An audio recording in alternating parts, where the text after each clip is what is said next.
Welcome back. A group of more than 30 House Republicans demanding a, quote, genuinely fiscally responsible reconciliation plan with at least $2 trillion in spending cuts. House Budget Committee Vice Chair Lloyd Smucker writing a letter to House Speaker Mike Johnson, insisting that Congress must enact, quote, real enforceable spending cuts, not budget gimmicks. Senate Republicans holding a special reconciliation retreat at the Library of Congress yesterday.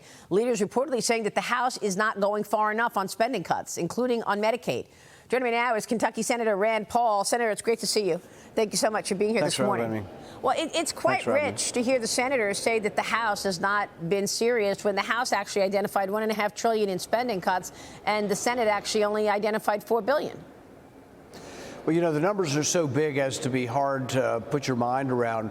But one way of adding them all up to say, are these people serious, is to look at what the deficit will do. What will the debt ceiling do?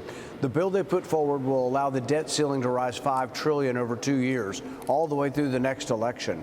This is the largest increase in the debt ceiling ever in our country, and it indicates that not only will the deficit this year exceed $2 trillion, that they're planning on it exceeding $2 trillion next year, which to me means they're not really cutting. And if you take the entitlements away, Social Security, Medicare, Medicaid, food stamps, if you don't do anything to those entitlements, there's nothing left really to cut. You could cut all of the military spending and you don't get to balance, and nobody really is for cutting all the military spending. So really the discretionary spending, the budget we vote on, really there isn't enough to cut there. You have to look at entitlements, but both Republicans and Democrats have taken the entitlements off the table, and once you do that, the math doesn't add up. So what is really going to happen is the debt is going to go up $2 trillion this year and over $2 trillion the next year. That's what they are estimating. That's why they're asking for $5 trillion.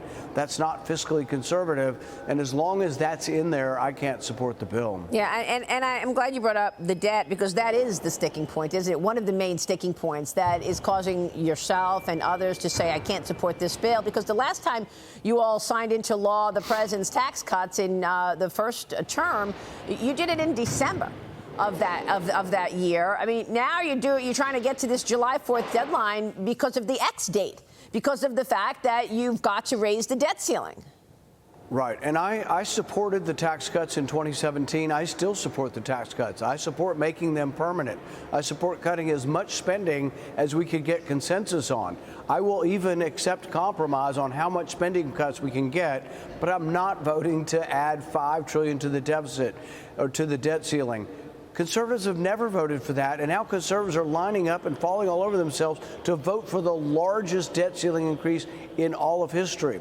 So all the discussion over $2 trillion, $1.5 trillion, it's hard to get your mind around that. But the bottom line is when you add it all up, they're raising the debt ceiling $5 trillion, so they aren't going to reform our spending. And this is what's going to be so disappointing to the American public when they find out that all that DOGE was doing, which was so good and I compliment and support, never got translated in because no one had the wherewithal and the guts to say, let's don't raise the debt ceiling that much. Let's raise it a small amount. I put forward about a month ago, let's raise the debt ceiling 3 months worth, which is $500 billion for 3 months. And I got a handful of votes. I got 3 votes.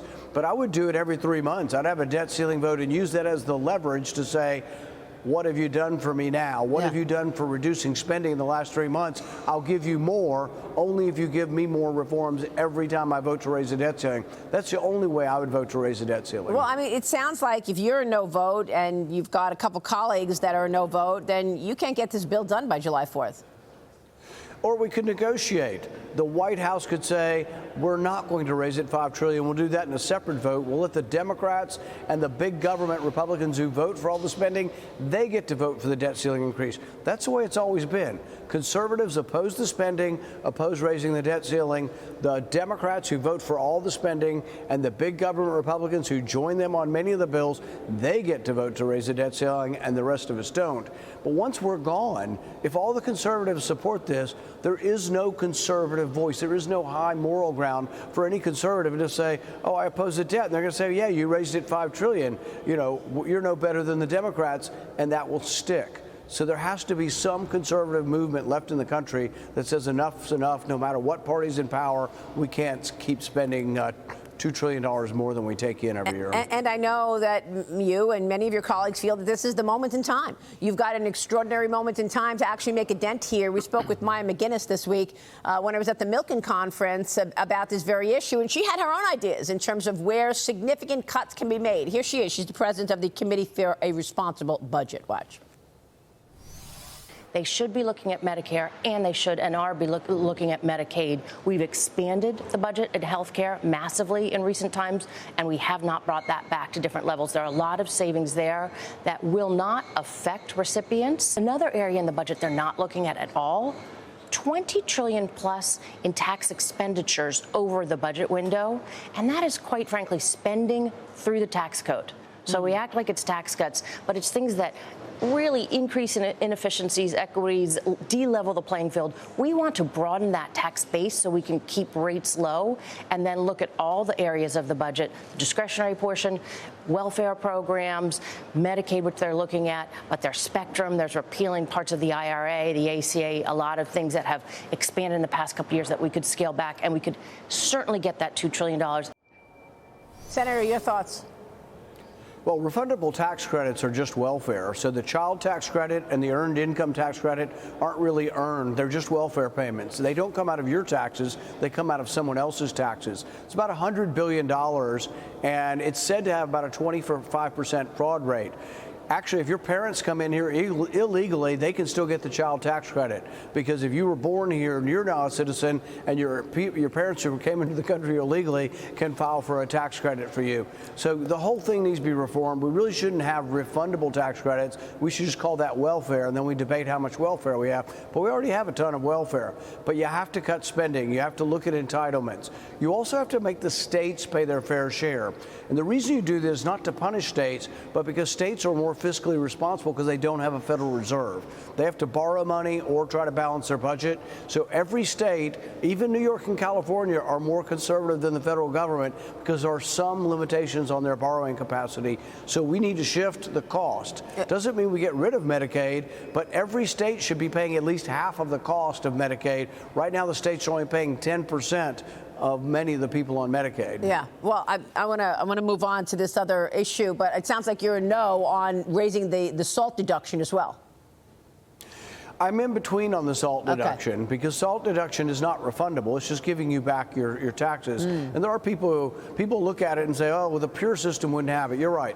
Pure system wouldn't have it. If you reduce my income tax by another point or two in exchange for no SALT deduction, I'll take that. Real quick, Senator, President Trump signed an executive order restricting gain-of-function research on pathogens. DNI's Tulsi Gabbard is investigating the origins of COVID pandemic. I think we know how it started, but she says the NIH grants that went to gain-of-function research could have led to the pandemic. Your thoughts? Without question, and we're still investigating this as well. We finally got the notes from the meetings where they discussed whether or not to fund this, but we are going to interview the people who were on that committee.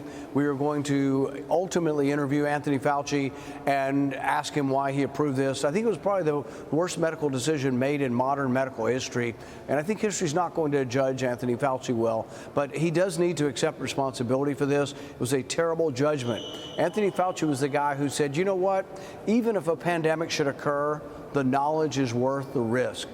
That is just an awful, awful judgment, and history should record that we never should have had him in charge for 40 years in charge of these dangerous pathogens and encouraging this dangerous research. So we're not done with this yet. We have legislation that we're going to put forward that will hopefully support what President Trump has done with the ban and have a process for looking at this as we go forward in the future. All right, Senator, we'll be watching your work. Thank you so much for joining us this morning.